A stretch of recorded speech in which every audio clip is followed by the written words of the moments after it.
It is mind-blowing. Ah. I was not there in the bed, obviously, but It is I was under it. mind-blowing. But as a viewer, it's insane. I haven't seen it. I'm literally like, really? Well, I have seen it, and the Edward Bella love scene in Breaking Dawn Part 2 out November the 16th is, as Taylor says, insane. It's pretty good. I was thinking, like, I would be so self-conscious because it's so close in on your face. Oh my God, yeah. I can't even imagine. The worst was when he was like, we want it to be really inside of the experience, and so for your close-up, you're not going to be looking at Rob, you're going to be actually just looking directly into the lens. Oof. You're like, Oh, that's I don't think they used any of those shots. Yeah, that's a little I don't think so, yeah. That was funny, though. That was great. Because you see yourself, when you look directly into the lens, you can just see your the reflection. Yeah. Yeah.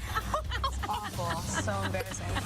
Do you ever crack up? I mean, how many people are in the room when you have to do that scene?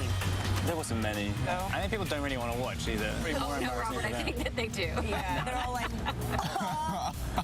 pointing and laughing. And now at ease with Edward and Bella's relationship, Jacob. And the love triangle is over Is it? That's true. in this movie. Fell in love with a baby. Jacob actually imprints with their baby at the end of Part 1, leading to a truce amongst the three. Yeah, I know it. Fall in love with the baby, Taylor. What can you up do? with that?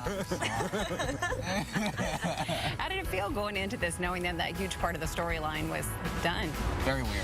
I mean, when I had to say to them, you two look great together, it was just strange. You guys really look great together. But Make no, a great baby.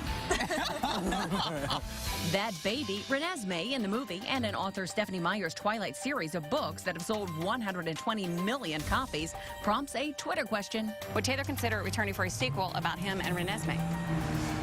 I mean, I'd consider anything. Well, I'll have you know that I just interviewed Stephanie, and she actually said that there's a little crack in the door, that it's not open. It's not open, but there's a little crack. And everybody's saying that you're kind of leaving the crack in the door a little bit open. Someday, maybe. It might just be like right before I kick it, I'll tell everyone what happens, just so I won't have it die with me, or at least write it down for somebody. Anything that comes from Stephanie Meyer's brain, I would consider to its fullest degree. I think there are 100 different avenues that it could go down. I mean, that are very unexplored, but I find that we have uncovered. I think if anything else happens to Bella and Edward at this point, I'm just gonna be like, I don't care, just kill him, just kill him. No.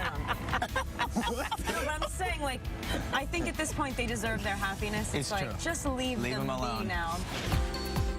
You got a favorite cherished moment? I like it when you disrobe. Now we know. There you go. There it is. You just blushed a little bit. I'm blushing more than a little bit. Oh, I think a lot of girls would agree with Kristen on that one. Well, here is tonight's Twilight tip. More than 100 pairs of contact lenses were used on Breaking Dawn Part 2. Now, Taylor was the lucky one. He actually never had to use them in the film because he's not a vampire.